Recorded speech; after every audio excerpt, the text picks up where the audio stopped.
Hey, welcome back to the Urban Monk. Dr. Pedram Shojai hanging out live in studio with a couple of fit athletic guys who are talking about peak performance. I got Brad Stulberg and Steve Magness here. Welcome to the show. Thanks for having us. It's great to be here. Yeah, so you guys are both runners and different kind of distances. So you were track in high school. You run kind of longer distance stuff. I'm envious because I can't really. I used to trail run a lot, and then I had to give up on it. It hurts too much.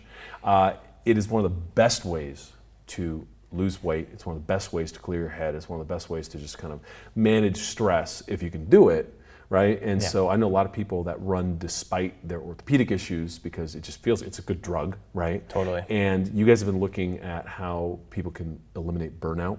You've been looking at how people can do this the right way. So let's just get a little bit background. How'd you get into running? How'd you get into studying peak performance? We'll start with Brad and we'll go to Steve. Yeah, so we've actually both had kind of parallel tracks in our lives, but in different realms. So about 10 years ago, coming out of undergraduate school, I went to work for one of the big box consulting firms called McKinsey & Company. And I had a wonderful experience there, but I really struggled to turn it off. So I could not disconnect from the work. And I was performing really, really well, but I just kept on digging in and didn't really understand the notion of like rest and recovery at all. And I ultimately just burnt out. So after 2 years of grinding, I don't know, on average probably between 14 and 16, 17-hour days, it just caught up to me. And I think that now, like I could probably do that for a week, but back then you're 22, 23, your ego's kind of tied into it, you're doing really interesting work, it's intellectually stimulating and invigorating. I had 2 years of that to give. But yeah, then I burnt out pretty hard. Yeah, you could take that out of the end of your life. In your 20s, you don't realize that, you know, when your bank account's somewhat full and you start depleting it, you still see money in there, you don't think about it. Exactly. When you hit rock bottom, that's when things get real ugly. Yeah. So I was fortunate. I had a natural inflection point. I went to graduate school and started studying public health. And it was then that I kind of became interested in, like, how do world-class performers sustain that level of performance? Are they just have a reservoir of energy that I don't, and they can constantly put in that kind of world-class work? Or is there something different that they're doing that's allowing them to be more sustainable? So from there, I started researching and learning more about health and wellness more broadly, but also in particular burnout and the principles of human performance. And have over time transitioned in my career and spend much less time doing the kind of corporate consulting work and now write professionally about this kind of stuff. Fantastic. And Steve? Yeah, so my story actually kind of parallels his, only in an athletic realm. So I started off as, I'd call myself like a phenom. Like in high school, I ran a 401 mile, which at the time was #1 in the US for high school kids, #3 in the world for high school aged athletes, and like #6 all time in the US list for high school runners. So I was really good. And to get there, like I was one of those guys who just thought, oh, like to get good, like I just have to put my head down and do all the work that I can. So as, you know, a 17, 18-year-old kid, I was running, 17 to 18 miles a day, just like day after day. Just, forget everything else. It was just like, all right, I got to go run. And that was life. And at that age, like I could sustain it for a year or maybe two. And then and as I got into college and my college running career, it just like hit rock bottom. Like I couldn't run fast anymore, hated doing it. Spent it. It was just spent. Yeah. And your inclination at that age is just like, well, I got here through hard work, so I have to double down and like work harder to get out of it. And you just dig yourself a hole. So like my experience coming at it is like, all right, like I know how to get really good, but is there a way to get really good without like risking like all these negative aspects that I had to go through? So that really started my quest for understanding, can we achieve like really high performance, but do it in a way that we can be sustainable, not wrecked, not burning out, and all those things. It's funny, man. I see. So we're doing this film on conscious capitalism, and one of the biggest problems with the economy is short-termism. And everyone's like, I want quarterly earnings, bop, bop, bop, bop, and it doesn't matter like what the long-term thing is. It's like the same story here running through your guys' bodies, right? Exactly. Like your burn rate was too hot, and you burned up. Yeah, Did, totally. did you guys get sick, or did you just like run out of juice? I mean, I describe it as I walked around like a zombie for a while. I mean, I had various health problems show up, just energy levels were done, and what happens is it infiltrates the rest of your life. I mean, you could see it in like my GPA and grades just went down too, because there's just like, once you hit that like lethargic self, there's no motivation to do almost anything. So for me, it like took over my life. Yeah, and just kind of flat tired you. Yep, exactly. Yeah. I'd say that the issue, or I guess when I realized that I was struggling, was I'd be on a phone call with my at the time girlfriend or my family or my grandmother, and even though I'm on the phone with them, my mind was like on slide 19 of the PowerPoint deck, or like in the third tab of the spreadsheet.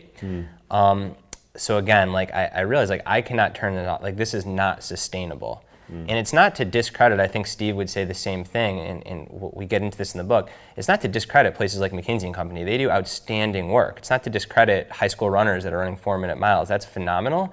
It was just the way that we were going about approaching it. We didn't have the tools to do it in a way that was healthy and sustainable. And I think, like Steve said, that's what kind of started this quest to figure out, like, what are those tools? Is that possible? So you guys both burned out, went unsustainably, hit walls, and then started looking for answers. And so let's get into it. I mean, so you started looking at athletes, presumably, CEOs. I mean, who'd you start studying to look at performance? Because performance isn't just physical, right? It's and I think that's what what we're trying to get across, is that it's not just like, oh, like I'm a runner and I burn down and it's a physical thing. This applies to runners, to consultants, to doctors, to entrepreneurs, to CEOs. Is we all deal with this. It's this whole combined like physical, psychological, emotional thing. And like where we started, and the natural inclination was looking at athletes. I also coach, so I coach some really world-class athletes and looking at what they did. But it's like branching beyond that. And in the book, what we tried to do is look at people coming at it from as many different domains as possible and saying like, essentially like, all right, where are the answers? Like, what are you doing that's allowed you to have this 10, 15, 20-year career that's been really well and having a family at the same time? What are you doing that, maybe we missed out on? So you got the commonalities between the different Exactly. kind of high-level people. Yeah. And who did you look at in particular? Like what kind of people? So we looked across entrepreneurs, athletes, artists, I guess what you'd call intellects, so like mathematicians, and athlete, art, intellect, science. So really like a broad swath. Some examples, we spoke with Matt Billingsley, who is the drummer for Taylor Swift's band and arguably like the best pop rock drummer alive right now. A sculptor named Emil Alzamora, who's got internationally acclaimed works of arts. We spoke with a fair amount of world-class athletes, so Olympic cyclists, Olympic runners, very successful venture capitalists. So again, like really trying to go broad to come to try to find these principles that are applicable whether you are trying to perform at your peak in sports or in business or in art. Amazing. So what commonalities did you guys find? So where I like to start is the first one that is kind of the overarching principle that I've tried to practice in my own life since reporting and researching on the book is what we've come to call the growth equation, which is stress plus rest equals growth. And the easiest way to describe it is to use the analogy of your bicep muscle. So if you want to grow your bicep muscle and you pick up way too heavy of a weight, you're going to literally tear your bicep tendon. You'll get injured. If you pick up a pretty good weight, but you lift nonstop, and that's all you do, your muscle will fatigue and burn out. The flip side is if you pick up a weight that is hardly anything and sit there doing curls, nothing's going to happen. So you've got to find the right weight, the right amount of stress to stress your muscle, but then step away from it and rest to let your muscle regenerate and recover. And while that is very, very logical, and there's tons of evidence behind that in physiology, it's the notion of periodization. What we learned is that intellectual and emotional growth works very, very similarly. So in order to grow one's mind, you need to challenge it and immerse yourself in deep focus work and take on projects that really push you to the edge of your comfort zone. But you can't do that nonstop. You have to insert periods of recovery to absorb that work, grow from it, adapt to it before you can move forward. And I think, back to what you were saying about conscious capitalism and a focus on the short term, I think when you focus on the short term, you see that first side of the equation, which is stress, which is do the work, push, push, push, but you're not creating enough space to absorb the work and to let it set in and to recover from it, so then you can take on more in the future. And that's kind of built into the system of Wall Street and reporting and quarterly earnings and all. So there's a lot of talk in that space of just factoring out some of that insanity for long-term growth, right? Yes. It's like, farming happens over time. Yes. And so having sustainable yields happens by, replenishing the soil. Right. And so you're saying, using that same metaphor, in the mind, with the emotions, you need time to digest these things, you need time to unplug. Exactly. And if you look at the science of it, is people think that it's when you really work hard, whether that's physically or mentally, that you get better. But the brain and body adapts when you rest, when you step away. So if you look at challenging a muscle physically, it's not when you're doing that lifting that you get better. It's when you step away, have that rest day, you get sleep, when all the recovery hormones, the proteins come in there and repair it and make it stronger. And the same thing happens in the mind, is like when we sleep, when we're recovering, is when the mind is processing things, like connecting like synapses and things like that, so that we can increase our learning and our understanding. I've seen some of this with certain coaches now, where they build in kind of rest and recovery periods for their athletes. For CEOs, those dudes go play golf. Exactly. If you know how to unplug, you do Exactly. it. Where I see people getting destroyed is mid to high level, kind of, whether you're at kind of a low level, like VP level, Right. up to C level, or somewhere in management, where those people are just like, look, when is it due? It's due yesterday. Keep going. Right. And so how do you negotiate that at work? How do you negotiate that? You do this at McKinsey, or you did this at McKinsey, is, that stress level is right there in that tier where people just get destroyed. And I think that part of our goal for the book is to have individuals and organizations that can influence how work is structured, to realize that if they want to get the most out of their employees and not have high employee turnover, that they ought to think about structuring the work so that there are these periods of rest and recovery. And I think the other area where this just crushes people is entrepreneurs, because you can always do more. And when the business is your baby and you're passionate about it, it's really, really hard to have the self-awareness to realize that I'm actually digging a little bit too deep. I need to step away from it. As a writer, I struggle with this massively, because I could constantly be tweaking and refining the things that I'm writing. I could constantly be writing more stories, trying to get stories placed in different outlets. And there's no end to trying to make it as a writer. And it's been a challenge. It still is a challenge. I think writing this book has at least brought it to the front of my awareness, just the importance of making sure that I step away. And whether that's in a daily cycle for a few minutes, whether it's taking one day off a week, or taking a vacation every few months. Yeah, it's hard. I think the world has been really unfair to Hawaii and Tahiti. Yeah. There's just too much expectation there. It's like, no. What you're going to do is you're going to get this bungalow with this great view, and you got 6 nights, right? And you're like, well, I've been going for 18 months. Can you catch up? No. And so that kind of paradox of less is more really has a hard time translating. But you guys have looked at the data. You guys have worked with the highest level people, and the proof's in the pudding, right? The performance numbers improve with rest and recovery. And that's the part that a lot of people who are on that drive, that burnout kind of trajectory, just can't slow down to get. Yeah, well, we're taught almost just grind away, and the harder that we grind, the more benefits, the better our output is going to be. But if you actually look at the research, it shows that inserting periods of rest, inserting an off day or a vacation more frequently actually increases productivity. One of my favorite studies that we came across was in the Harvard Business Review, where they took a pretty high-end consultancy agency, and they essentially forced them to take, I think it was 1 night off a week. Oh my God. I know, right? Yeah. And the reactions were freak out. They're like, I'm going to get fired. Like, this is going to be the end. Like, one night, like, this is going to kill me.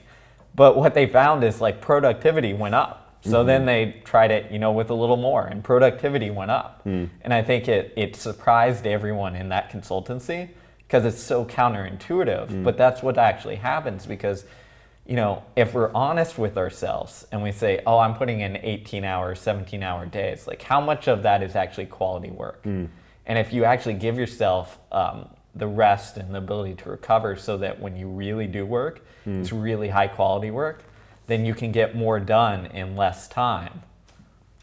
But I could also snort Adderall and put on a pot of coffee and somehow feel like that's going to get me through this quarter, right? And that's that fundamental imbalance. So let's talk about rest because, a lot of people, their definition of rest might be different than what you guys are talking about. Like parking in front of the TV, watching, a whole Netflix series can qualify as rest to some. Yep. Yeah. What is rest? What have you found as rest? So I'd say that the foundation of rest is sleep.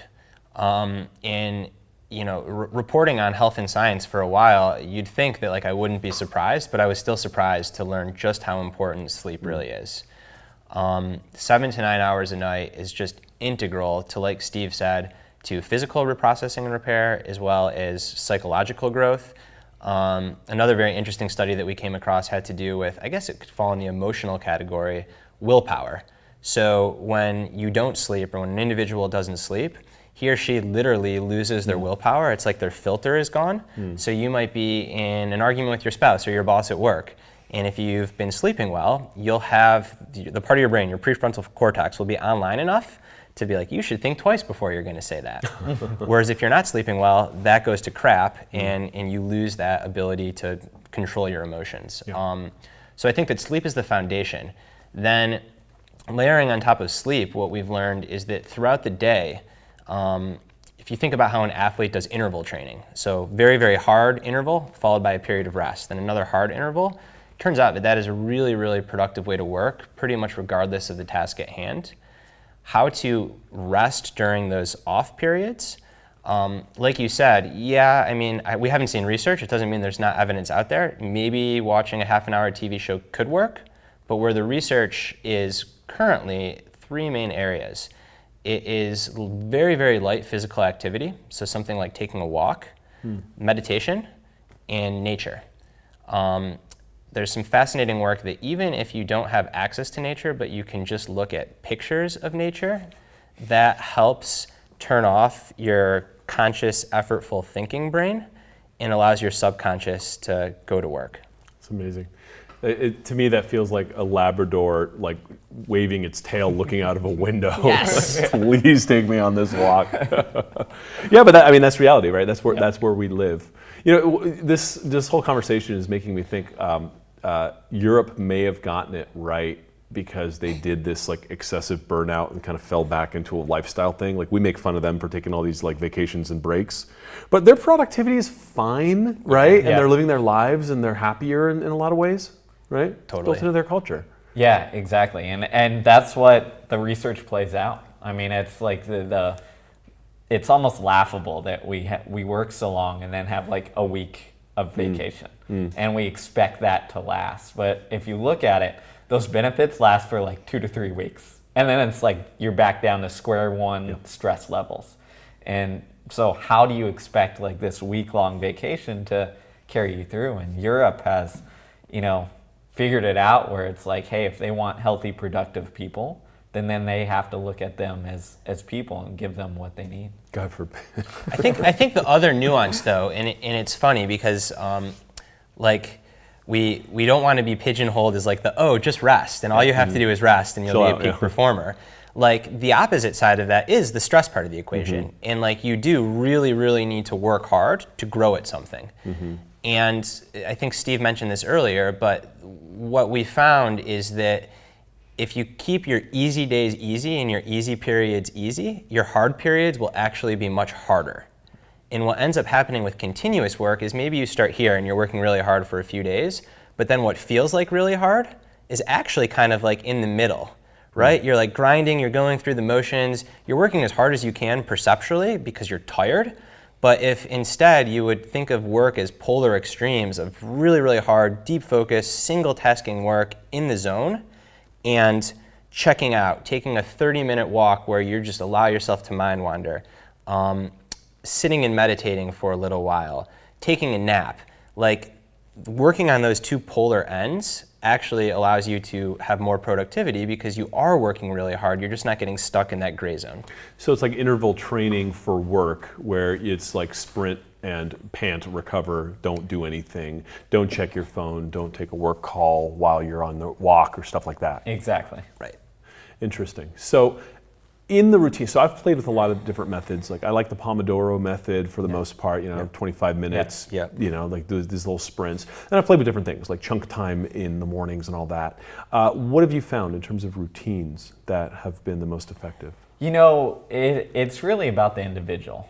And although the research kind of showed like, okay, is it 25 on, 5 off, or 50 on, 10 off, all of them seem to work to some degree, but it's really what the individual needs. And that's what really came out when we talked to all these performers across domains, is that everyone kind of, experimented until they found what seemed to work best for them. And I think that is our message in this book more than anything, is like, don't think like, oh, this guy did, 25 on and 5 off, so I'm going to stick to this meticulously. Well, it might not work for your schedule or the way you kind of have adjusted to things. And it's like, give yourself the flexibility to explore. So, given the nurturing environment where your boss allows you to do that, is something you can negotiate. So, if I'm sitting at my job and I'm like, yo, dude, I have this thing where I'm going to take a break and like walk out every 25 minutes. Trust me, it works. That may or may not work. But if I say, hey, look at the data. So I've been able to prove that my productivity is higher based on my own analysis. So now let's work together. That's quantitative, right? So the question is, how do I go about knowing what's my best burn rate, right? Like if I'm going to do a self-assessment, how do I figure this out and be honest with myself? Yeah, that's a great question. So I would start by trying to have some kind of baseline of what your output is. And that wouldn't just be quantity, but also quality. So you'd almost want to rate like, how much am I producing and of what quality? And then I would also rate, how do I feel? Because there's all kinds of research that shows that a happy worker and a healthy worker is a better worker. And again, coming back to like less employee turnover, better job satisfaction leads to better performance. So I would establish that baseline, and then I would give yourself some time to experiment with various tweaks in your routine and kind of come back and self-rate on those parameters. So quantity of output, quality of output, and how one feels. Yeah, I think a lot of people just don't have a culture of measurement, right? Right. So they don't know how to measure their, I mean, maybe the boss measures your performance by certain metrics, but I don't think that's built into people's operating system, which is part of the problem. Is if you don't track it, you don't measure it, then will it move? But I would say that, it's interesting. So Steve said it's very individual, and I totally agree. I think that the framework of like this notion of stress and rest, and whether that's 25 minutes, 5, 50, 10, 90, 15, that works. That makes sense. I can confidently say that the science is clear that alternating between stress and rest is a good way to work. I think where the tinkering has to happen is figuring out what that means for you. And it might vary based on the task. I know if I'm writing, I can write for about 90 minutes before I need a break. But if I am doing some other kind of work, if I'm working on PowerPoint, I start to get very cloudy after 30 minutes. So it's person-specific, and to an extent, it's task-specific. And I think a lot of this can be figured out if you just are aware, asking the right questions, and understand the feedback. It's like you said, most people kind of go through it and never think, when am I at my best? Like, how do I measure productivity? Like, if you can start asking those questions, you're going to be in a better place. And then also paying attention to like what your body is telling you. If you're 60 minutes into working on a project and all of a sudden every couple seconds like you're checking your phone, that's probably telling you you're fatigued, you're tired, you're checking out. I think there's a culture of checking out that a lot of people have kind of accepted as reality. Yes. Yeah. And in doing the awareness level just isn't there, where you're like, okay, what am I doing right now? Wow, I was not here. Yeah. Right? So bringing that back in is tough. I mean, okay, so, dude runs a 4-minute mile. Actually, that 1 second probably fucks with you a lot. It does. It drives me nuts. But thanks. It's not a 4-minute mile, it's a 4:01. Like, let me run it again. Right, but like you could measure that. I mean, it's done. Yeah, It's like, yeah. boom, here it Yeah. is. Next time run faster, Yeah, right? Or you exactly. didn't hit that line. At work, it's a little more subjective, possibly objective, but it's like, did you do your spreadsheets better? So that's something you just got to kind of work out on your own, right? Whatever your job is. That's hard. That's hard for some people, and I just want to make sure people, you guys have a clarity on this, because I want you to be able to execute on this and move. Now, some of the things that you mentioned in the book have to do with purpose and having an overarching purpose, which to me is, it seems obvious, right? Yeah. But a lot of people aren't linked into purpose. So first of all, what did you find with the people that you interviewed? And then how does one go about developing a purpose to be able to roll like this? Yeah, I mean, what we found is when we were looking for commonalities. And what we found is when we talked to all these great performers and asked them, well, why do you do this? Like, where do you go, for example, Matt Billingsley, who's Taylor Swift drummer, where do you go when you're in the middle of performing in front of 80,000 people and you're struggling, or maybe you miss a beat there and you're thinking, oh my gosh, like I'm gonna screw this whole thing up and I'm gonna mess up Taylor Swift's performance. Where do you go when that happens? And almost inevitably, they'd all say, I go to my family, or I go to some overarching reason that I'm doing this. And what that led us to see is that if you have a purpose, if you have a reason for doing what you're doing that is beyond yourself, it not only leads to better performance, but it makes it sustainable. And one of the reasons for that is if you're only doing it for selfish reasons and you mess up or you fail, then it's an attack on yourself, right? But if it's this bigger purpose from that, then it's not your identity is tied to this drumming, and if I fail this hit, then I'm a failure as a person. It's just, I just messed up. I'm going to correct this, learn from it, and do a better job for more than just myself. I think Brad can probably go in how to develop a little bit. Yeah, absolutely. And there's some really interesting science too so conceptually that is 100% true. And we would you could ask just about anyone that if you are doing something that is really hard and you're struggling, and you're doing it for yourself, or you're doing it for your mom, or so you can pay rent for your kids, generally if the answer is the latter for someone else, the person's more likely to stick to it. The extreme example of that is in the literature, they're called acts of superhuman strength. So it is when a child is stuck under a car, or an animal is under a car, and the person comes up and lifts the car. And this does not happen frequently, but it happens more frequently than we might think, enough where people study this phenomenon. And what they suspect is that is like the ultimate expression of transcending yourself. So the parts of your brain that are associated with the fear response that would normally say, do not lift that car, you are going to throw out your back and mess yourself up, those parts of the brain go offline. You don't even exist in that moment. Bingo, it's simply the person under the car. And what the researchers that study this point out is that if you were to offer someone $10 million to lift a car, wouldn't be able to lift the car. But if someone is stuck under that car, again, not frequently, but definitely more than once, those cars can get lifted. So I think that's the extreme. And while the science is still unfolding, a lot of the work right now is on what parts of your brain are associated with yourself and with protecting yourself, and how you can transcend those parts of your brain and kind of overcome that protective mechanism to get more out of yourself. On the less extreme end, there have been meta-analyses tracking thousands of workers, and they find that individuals who link their job to a greater source of meaning or some greater purpose tend to perform better and sustain their performance.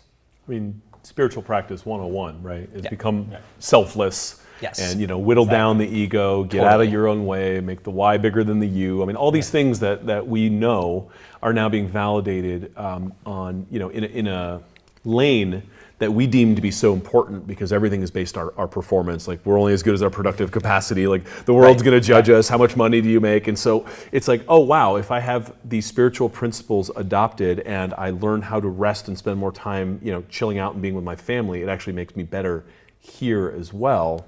so I don't have to compartmentalize. I just have to be a whole human and be balanced, which is kind of cool. Totally. And that is like, I'm so glad that you said that, because it's almost like we need to say that you're going to increase your performance to convince people to do this. Totally. But like, I hope more than anything that readers just feel better. Like they feel better about themselves. They feel more grounded. They give themselves space to cultivate a spiritual practice and those other things, those other interests, and they're going to perform better. Totally. Enlightened self-interest, right? Yeah, exactly. That's really it. So if I want to hack my environment and make it so that it's easier to remember to do this. I mean, I wear something around my wrist. I can have this thing beep at me. Whatever it is. What have you found as cues for someone who might be, going, okay, I get this, but I struggle with the awareness. I struggle with, X, Y, and Z. How do I adjust my environment? I mean, for me, I personally, I got rid of my desk. I have a standing desk, right? Yeah. I can't sit there and get lazy, right? I suddenly start to get fidgety, and I go, okay, something's up. Yeah, in the book, what we found, and there's a chapter on what we call priming. And what we found is that all the great performers, they didn't sit down at their desk and say, all right, I'm going to write the best novel now and going to get it done. Here we go. It's let's get it, let's go. Need that Adderall again. Adderall, yeah. Maybe with some Adderall. But it's what they did is they set themselves up for performance. And that didn't matter whether you're an athlete, whether you're a writer, or whether you're an entrepreneur. They set themselves up. And the examples I like to use is just like an athlete would go through a very specific warm-up routine before a race or a game day or a competition to get their body and their mind right. The same thing happens with artists, with intellects, with writers as they do that same thing. And what we found is there's some really interesting science that explains why it works. Is going back to, all the way back to what we call behaviorism, is you can create a habit by just ringing the bell, and if you do it enough, it creates that, right? But the more recent science shows, called affordances, is that if I see a computer, right, and I only write with that computer, then the area in my brain that signals my fingers to start writing gets activated. You see a little almost like a priming effect in the brain telling you I should go do that.